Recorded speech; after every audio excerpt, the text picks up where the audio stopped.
On today's show, the Houston Rockets are going streaking, picking up a pair of big wins over the weekend against the Clippers and the Bulls. Jabari Smith Jr.'s breakout game, Alperen Sengun back-to-back triple doubles. It's all coming up on today's Locked On Rockets. This is Mission Control, Houston. Ignition sequence start. 6, 5, 4, 3, 2, 1.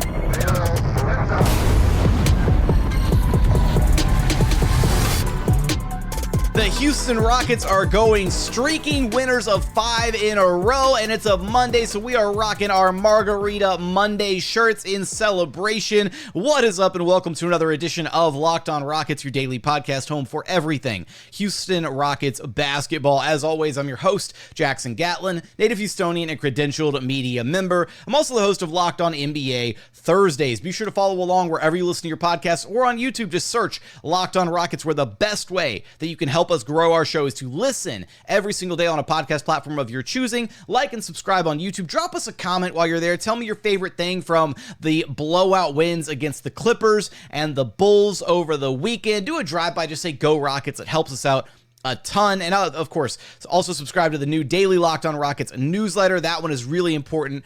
Would sincerely appreciate it. A lot to get into in today's episode. We got 2 games to talk about. Rockets getting their first in-season tournament win against the Clippers, 125-104 on Friday night.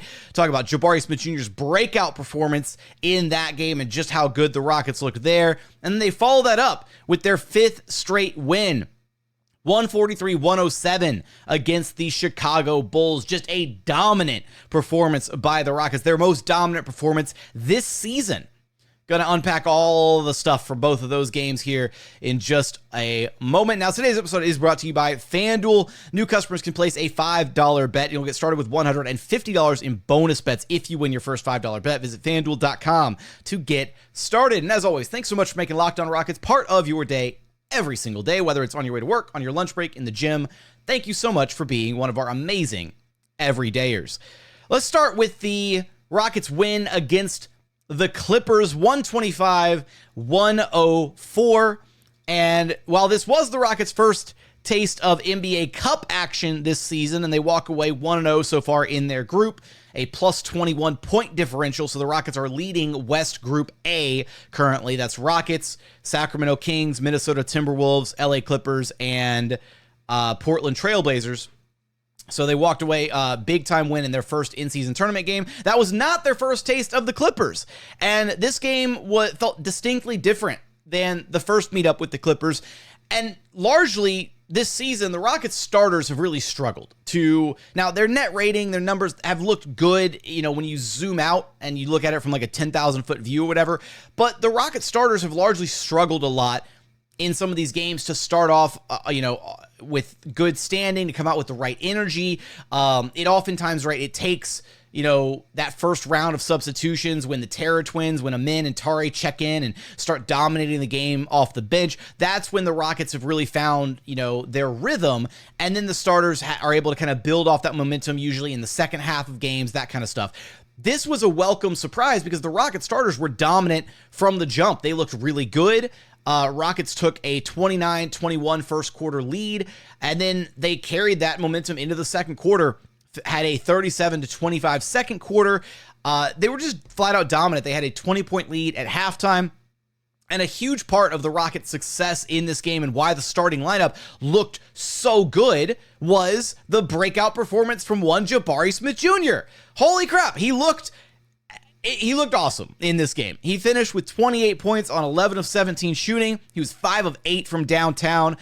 He had 11 rebounds, 3 of them on the offensive glass, had an assist in there, had a couple steals, and this was the breakout performance that we've been waiting on for Jabari Smith Jr. He had 19 points at halftime. He hit 5 threes in the first half, which means he didn't hit any threes in the second half, but the game was basically decided by then. I mean, the Rockets just kept the scoreboard pushing, and that was that. Look, this was such a great game for Jabari just to be able to see the ball go through the hoop, to be able to connect as frequently as he did from long distance in this game. I mean, shoot, he had a heat check. Like, that's how good he was in the first half. In that second quarter, he hit not 1, not 2, but 3 threes in a row. He hit the first one, then he hit the second one. I was like, okay, cool, back-to-back triples for Jabari. He's clearly cooking. And then he came up and drilled the heat check three to give him his 5th three for the game, 3 in a row in that quarter.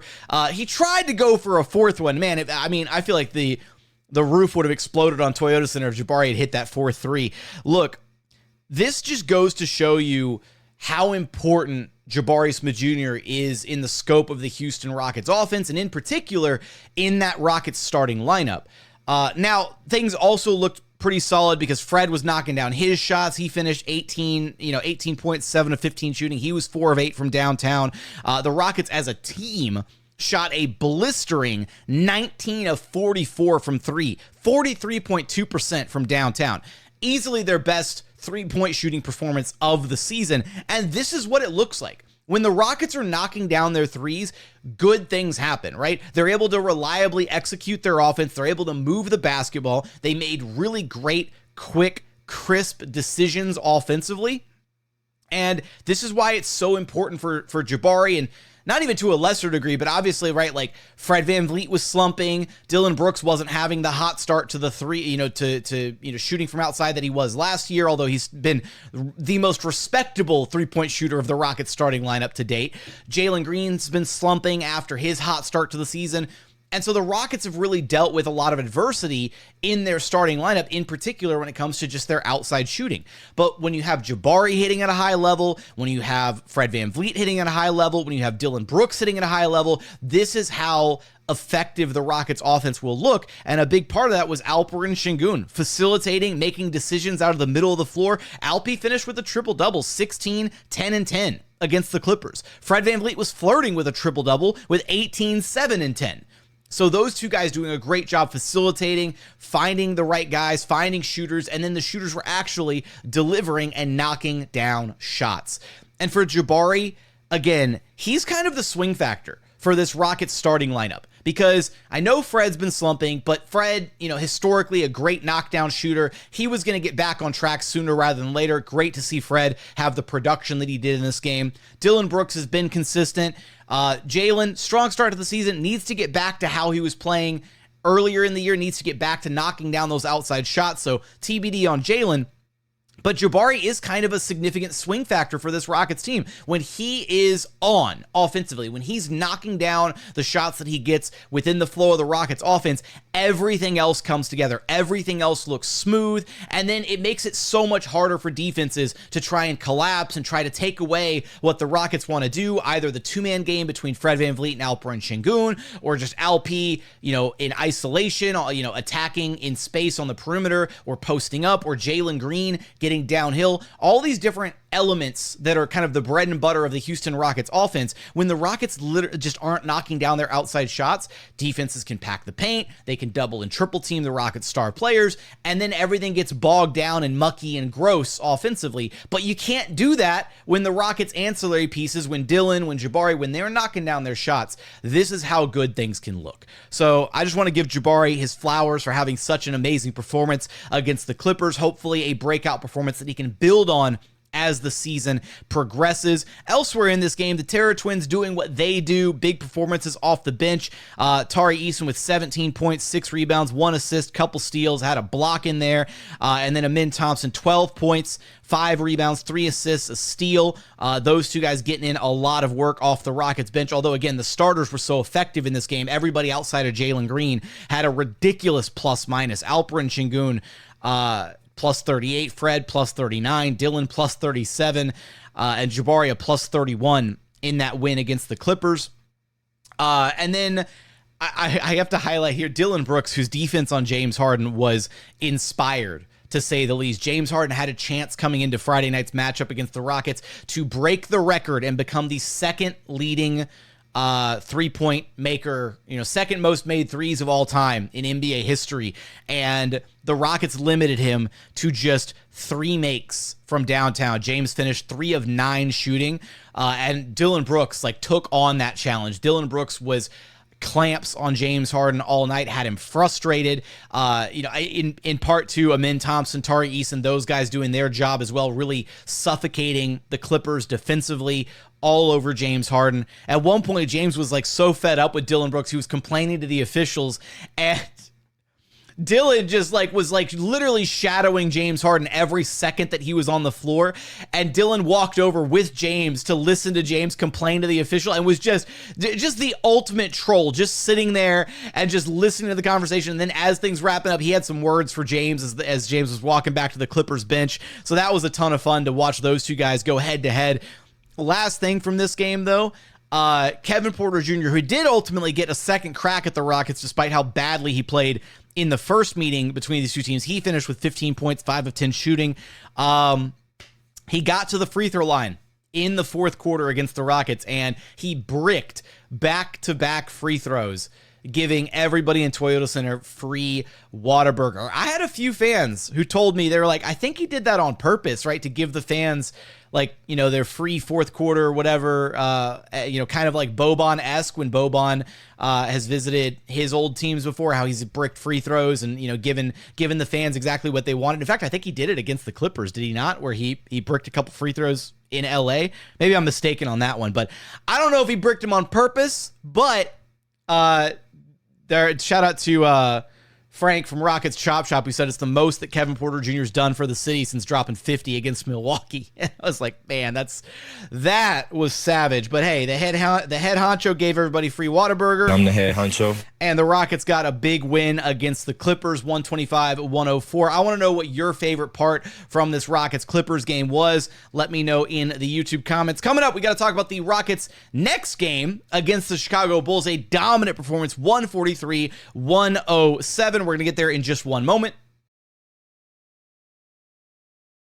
First, today's episode is brought to you by BetterHelp. Look, this month, November, it's all about gratitude, and it's all about sharing thanks. So I want to say thank you for listening to the show, whether you're one of our amazing everydayers, whether you're just stopping in to check out an episode and, maybe you like what you hear. I appreciate you for tuning in. But in addition to sharing thanks with others, there's another person that we don't get to thank enough, and that's ourselves, right? So it's sometimes really hard to remind ourselves that we're trying our best to make sense of everything in life, whether you're dealing with day-to-day personal stuff or work drama or family stuff. There's a lot going on in life that you deal with every single day. So consider trying therapy if you haven't, right? If you're overwhelmed with everyday stuff, I've done therapy in the past. I found it to be an incredibly cathartic experience to have an unbiased, professional third party kind of walk me through some of the day-to-day stuff that I was dealing with. So if you're thinking of starting therapy, give BetterHelp a try. It's entirely online, designed to be convenient, flexible, and suited to your schedule. Just fill out a brief questionnaire to get matched with a licensed therapist and switch therapists at any time for no additional charge. Let the gratitude flow with BetterHelp. Visit BetterHelp.com/LockedOnNBA today to get 10% off of your first month. That's BetterHelp, HELP.com/LockedOnNBA. And continuing on here at Locked On Rockets, your daily podcast, home for everything Houston Rockets basketball. So, one more thought on the Clippers game before transitioning over to the Bulls game. Shout out to Rockets PA announcer Jonathan Sanford, who was able to squeeze in the Terror Twins. We heard the Terror Twins call over the PA.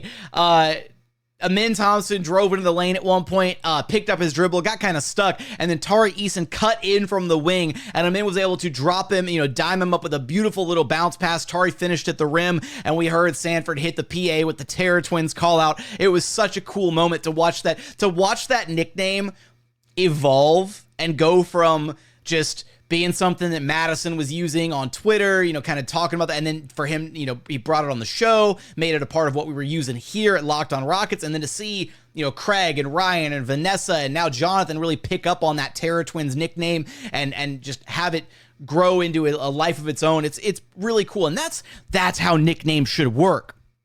Nicknames shouldn't be something that's like forced or manufactured, or, you shouldn't have to sit there at like a drawing board and be like, what are we going to come up with a nickname? Like, obviously, Amin and Tari were so effective with one another. They needed something, right, that worked. And so I think that, I think the Terror Twins happened pretty organically. There was no learning involved, no organic learning here, but it was an organic nickname, I think. So it was just really cool to watch that kind of play out and see it, in person at Toyota Center. It was a cool moment. Let's get into this Rockets-Bulls game. Rockets win 143-107, and this was kind of like a neck and neck, back and forth affair through, I don't know, the first quarter and some change. This game was tied up 36 apiece in the early second quarter before the Rockets went on a ridiculous tear to close the half. They went on a 32-16 run to close out the first half and carry a 16-point lead into halftime. This was, the Rockets looked utterly dominant in this game during that run, and then they carried that momentum.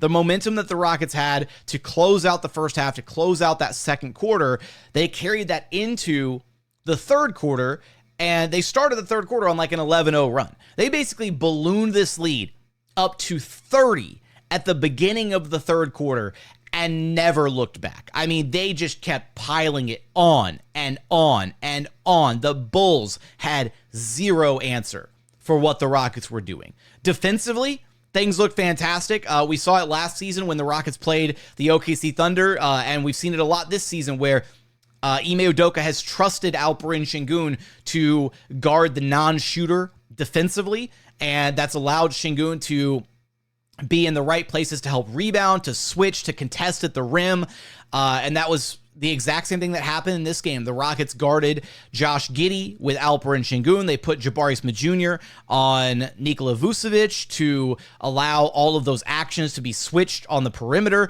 At no point did Vooch punish, the Rockets' smalls or wings for guarding him down low.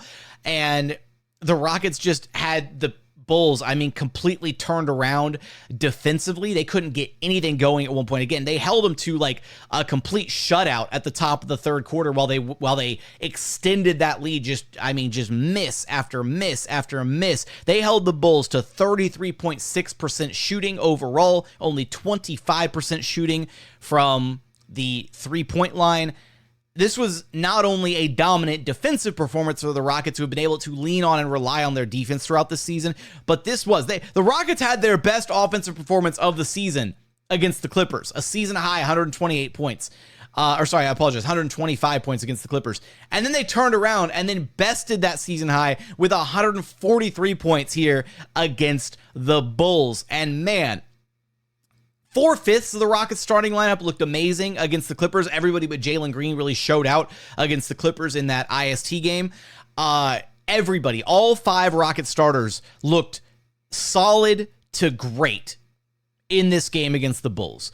Down the line, Jalen Green, a strong bounce back performance for him, 18 points on just 9 shots. That is a fantastic formula for Jalen Green. That is elite efficiency. He didn't even hit a 3. He only attempted 2. He missed both of them, but guess what? Didn't matter. He was connecting from the mid-range shot. He was getting downhill. He was getting right to the rim. He was getting fouled and sent to the free throw line where he was 6 of 6.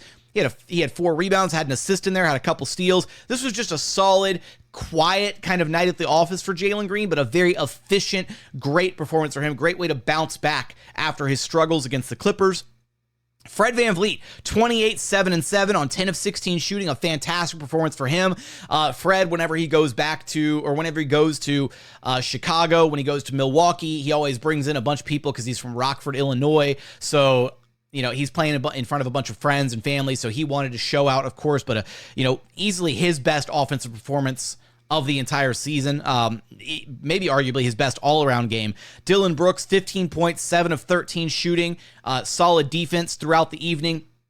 And then Jabari Smith Jr., a quieter game, didn't quite follow up his breakout performance against the Clippers with another monster game, but 10 points, 4 of 8 shooting, 1 of 2 from downtown, quietly doing what he's supposed to do right. He's knocking down his shots, rebounding, just the little things that Jabari is supposed to do. And he didn't step out of his lane, right? When Fred has it going the way that he did, when Sengun has it going the way that he did, there's no reason for Jabari to overexert himself or to try and do too much offensively. as long as he's ready to do what he's supposed to do and knock down the shots he's supposed to get within the flow of the offense, I'm happy with Jabari's production. In fact, he was actually a team best, or tied for a team best, plus 35. The other plus 35 on the roster, though, Alperen Sengun, 20 points, 11 rebounds, 11 assists, had a blocked shot in there, was 9 of 15 shooting overall. He was 0 of 2 from downtown, which means he was 9 of 13 inside the arc. Alp was absolutely cooking in this game. Bulls had no answer for him. He was making pretty much everything he threw up except for the 2 threes behind the arc. He had Vucevic bamboozled on a couple plays, like the fakes that he was hitting him with, just completely freezing him in the post, getting these wide open layups, because Vuce can't guard Sengun. Very few people can stick with Sengun defensively, but Vucevic didn't have a chance in hell of sticking with Alp in this game. And this is, for Alperen Sengun, this is his 5th career triple-double. His first set of back-to-back triple-doubles, the first set of back-to-back triple-doubles in Rockets history, I believe, for a center. And then on top of that, this is the first triple-double for a Houston Rocket, or first set of back-to-back triple-doubles for a Houston Rockets player since James Harden was wearing a Rockets jersey back in 2020. So not even that final 9-game BS season with James Harden, all the way back in 2020, the Russell Westbrook season. That's the last time that a Rockets player had back-to-back triple-doubles in consecutive games. Alperen Sengun was solid in this game. And look, the Rockets offense over these last 2 games, if this is what's going to look like, and they didn't even shoot the 3-ball particularly well in this game. Rockets only shot 29.4% from downtown on this one, but they got to the free throw line a ton, 32 attempts. They only hit 23 of them. They left 9 points on the board in this game. And before this thing turned into a massive blowout, the Rockets had missed not 1, not 2, not 3, but 4. I was keeping track while watching the game. They missed 4 flat out bunnies at the rim in this game. This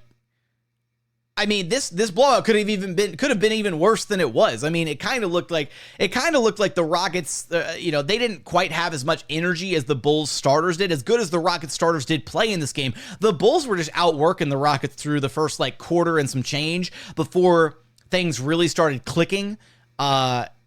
When it was 36-all, and then the Rockets went on that ridiculous tear. And at one point, Dillon Brooks was face guarding Zach LaVine on an inbounds. Bulls are walking the ball up the floor, and it actually looked like Zach had connected with Dillon Brooks, hit his nose or something, and Dillon, was pressuring him, full court press, one-on-one full court press from Dillon Brooks, and Dillon gets hit in the nose, goes down, whatever, but he wasted just enough time for Zach LaVine that LaVine was called for an 8-second violation, trying to walk the ball over. And you could tell, everybody was hyped up. They were gassing Dillon up. It was awesome to see. And the energy, the way that these guys were feeding off of each other in this game was absolutely incredible. This was arguably that stretch to end the second quarter, and watching the starters continue to dominate in the third quarter, watching how they were playing free, how they were making quick decisions, how guys were moving without the basketball. This is the best the Houston Rockets have looked all season long. I want to share some additional thoughts about Alperen Sengun, his facilitating in these games, a couple follow-up thoughts. Got to talk about Reed Sheppard having his breakout performance of the season, 12 points against the Bulls. We're going to get there in just one moment.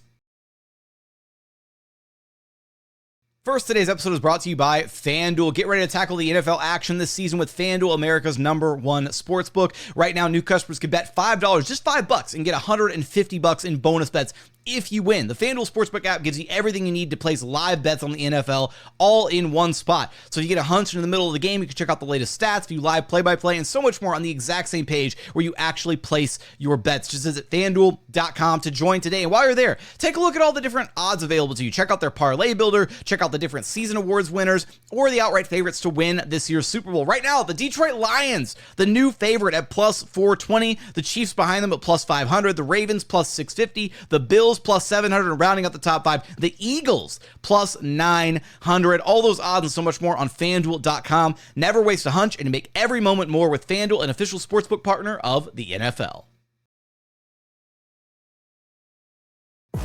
And final segment here at Locked On Rockets, your daily podcast home for everything Houston Rockets basketball, where we are repping Margarita Monday with the little Hawaiian button down. I need to get a soundbite on the board of Craig and Ryan saying Margarita Monday to be able to bust out on Mondays when we do a show talking about Rockets wins. Look, let's get some final thoughts in here from these. Talking about the Alperen Sengun triple doubles.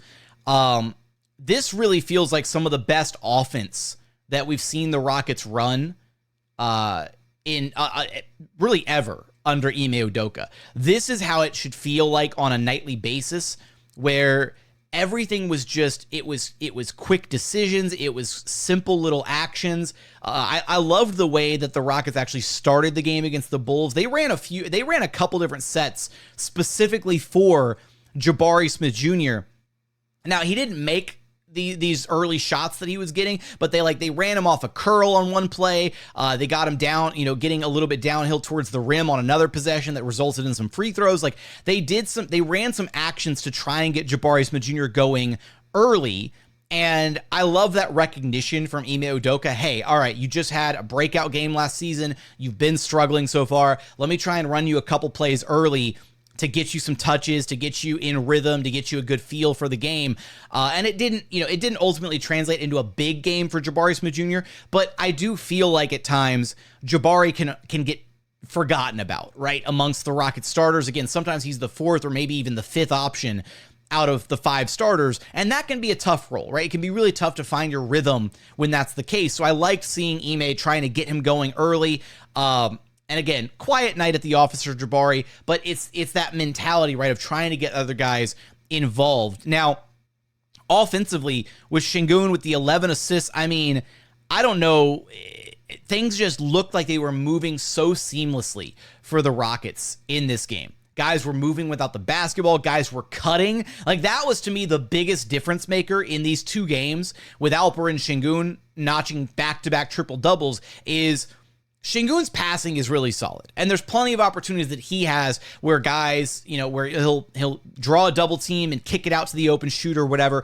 But in these two games, there were so many moments where guys were moving without the basketball. Either, guys cutting in towards the rim when Alp was making a move, and then boom, he dimes him up because he's got the court vision, or guys relocating on the perimeter to give Sengun a proper outlet pass, and really just swinging the basketball around as a team. There were so many great second and third and fourth passes. The ball was just moving in these games against the Clippers and against the Bulls. And for the Rockets offensively, even if they're not going to be one of the NBA's most elite three-point shooting teams, which, let's face it, they just don't have enough shooting up and down the roster. They're probably not going to be realistically even a top 10, maybe not even a top 15 three-point shooting team. They just need to not be in the basement of the NBA when it comes to converting on their long-distance shots. But when they get a game like this, right, when they get a game where they do hit a semi-respectable rate from three, 10 of 34, not the end of the world, well below what you would hope for an average shooting performance for the Rockets, but they made up for it. They made up for it with their offensive rebounding. They made up for it with their ability to convert on two-point looks in this game. Again, 52.4% shooting in this game, despite only shooting 10 of 34 from downtown. They were just dominant inside the three-point line. They were dominant in the paint. They were hitting their mid-range shots at a high clip. This was a dominant offensive performance by the Rockets, and they didn't even have a good three-point shooting game. This was basically a 30-point blowout from 2 minutes into the third quarter, and the Rockets still weren't connecting from three. So when they do have games where they connect from three, where they actually are able to knock down those outside shots, it's going to look even better than it did in these two games. And that's why the Clippers game looked pretty solid. The Rockets were hitting their shots at a pretty at a blistering clip against the Clippers. They just weren't nearly as dominant on the interior against LA as they were against the Bulls. And hey, look, the Bulls have no rim protection. Vucevic is not a rim protecting big. Jalen Smith off the Bulls bench did a, okay-ish job trying to protect the rim, but he's not a rim protector either. There's just, the Bulls have zero resistance inside the paint, and the Rockets knew the scouting report. They absolutely took advantage of that.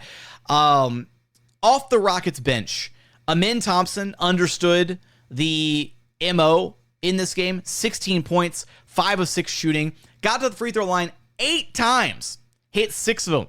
Had 11 rebounds, 5 assists. Like, Amin Thompson was a downhill terror in this game. I can't say downhill terror.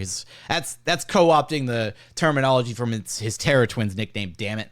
I got to come up with something else. Downhill demon. There we go. We got to stick with the alliteration here. He was, every single time that he picked up the ball, got a rebound, and was looking to push the pace in transition, I mean, if the Bulls didn't stop him, he was just going straight to the rim every single time. And he had some good, like, possessions in the half court where he got downhill and either kicked it out to an open shooter, or, you know, got all the way to the rim and drew a foul, or just converted right at the cup. Really strong game for him. And then for the other high point man off the Houston Rockets bench, Reed Sheppard, 12 points, 4 of 7 shooting, went 4 of 5 from downtown, knocked down so many threes in this game, had a couple rebounds, had an assist, had 3 blocks, which were all, they're not real blocks. They're the Fred VanVleet blocks, right? Where a player's going up and it's technically credited as a block now when you strip a player going up for a shot, which I think is the most ridiculous thing ever. But they count as blocks now. Career high in blocks, career high in points, career high in made threes. This was a strong performance for Reed Sheppard. And that's the benefit of having, you know, a blowout game like this, is Reed was able to check in there and he was able to just start filling it up. When this game was over, when it was fourth quarter, when it was garbage time and the Rockets were just, you know, running up the score on the Bulls, Reed Sheppard was able to kind of get some looks. He was able to kind of let loose a little bit, focus maybe less on making the right play or thinking about what he was going to do. He drained one from like multiple steps behind the 3-point line where he got the ball off like kind of like a little handoff pass and just immediately elevated, just lifted up and fired and drained it. And you could tell the Rockets bench was absolutely loving it. When he checked out of the game, everybody was dapping him up. Everybody was super excited that he was finally letting it fly. You could see there was a big smile that he had on his face right after his like 3rd or 4th make from downtown. He was like just grinning ear to ear because he's a shooter, right? It's what he does. And we haven't really seen him have like kind of a breakout performance yet this season. We've seen him hit, you know, 1 or 2 threes here or there. We've seen him make some great plays defensively. We've seen him do the right things, right? He's a great contributing member of this Rockets team, but we haven't seen him do the one thing that he was supposed to be able to do, which is knock down that 3 ball at an elite clip, in part because he just hasn't been looking for it. So it was a great opportunity for Reed to kind of shake that off, look for his shot, really hunt his shot in this game, and he converted at a high rate. And he tried to poster Jalen Smith. Oh my God. He was walking the ball up, right? Bulls were like full court pressing. Rockets inbound it. Reed's like walking the ball up and nobody stops him. He's got his defender like way behind him because the Rockets throw the ball over the top of the press. Reed gets it. He immediately takes off the other way. He's coming down. He gets into the half court. He gets into the, you know, Bulls side of the court. Nobody picks him up at the 3-point line, and then he starts dribbling in, and then still nobody beats him. So he just dribbles all the way in, and then he, like, within a split second, I honestly thought he was going to pull up for a mid-range jumper. Like, I thought he was just going to take the free throw line midi and call it a day since it was wide open. Dude walked straight into the paint and then elevated like he was going to try to poster Jalen Smith, and unfortunately, Jalen Smith did get the block, the deflection, whatever, so it wasn't quite but oh my God, the reaction from the Rockets bench. I stood up out of my chair watching the game because I could not believe that we almost saw a Reed Sheppard poster 14 games into his career. It was kind of a ridiculous moment, but look, this Rockets team, credit to them, they've won now 5 straight games. They've gone streaking. I don't remember the last time this team won 5 straight games. Was it I guess technically it was during the, wait, did they win 5 straight games at any point last season? Maybe they did, maybe they didn't. I don't think that they did because they haven't been 5 games over 500 since the James Harden era Houston Rockets. So I don't think they ever won 5 straight games. Maybe they did after going down a little bit. I'm trying to remember the win streaks off the top of my head. Either way, look, 5 straight games for the Rockets. They're now sitting at 10-4 on the season. They are in sole possession of the 3rd seed in the Western Conference. Golden State Warriors sit at number 1, 10-2 record. The Thunder at 11-3, and the Rockets right there at 10-4. I mean, they are winning more than 70% of their games so far. They're off to a really, really strong start this season. And my goodness, I mean, with the state of the Western Conference, with how banged up certain teams are due to injury, even the Thunder, right, missing all 3 of their big men, like, this is where the Rockets need to take advantage of being healthy, of having their entire roster available, and they can create like a little bit of a buffer zone in the win-loss column to be able to afford themselves some losses later in the season as other teams are getting healthier, as they're getting their key players back. You got to take advantage. You got to capitalize early on here while you can. And the Rockets are doing just that.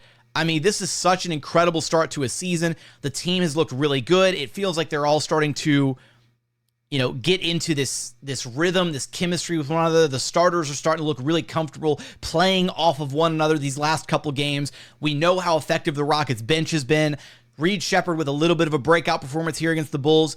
I can't even say things are looking up because it's been a strong start to the season, but we could be in store for a very, very special Rockets season this year if all things continue to look as good as they have here. Their next game, though, they're in Milwaukee, second night of a back-to-back. They're going to be dealing with Giannis. They're going to have to deal with Damian Lillard, who's going to be out of concussion protocol. Should be a great game. Hopefully the Rockets can keep the win streak rolling along. But I want all your thoughts. Tell me how you're feeling about this team. How excited are you about this Rockets team with the 10-4 start, sitting at third place in the Western Conference? Give me all your thoughts in the YouTube comments. Remember, the best way you can help us grow our show is to listen every single day on a podcast platform of your choosing. Like and subscribe on YouTube. Drop us a comment while you're there. Subscribe to the daily Locked on Rockets newsletter. But as always, thank you so much for watching. Thank you so much for listening. And we look forward to having you back right here at Locked on Rockets, your daily podcast home for everything Houston Rockets basketball.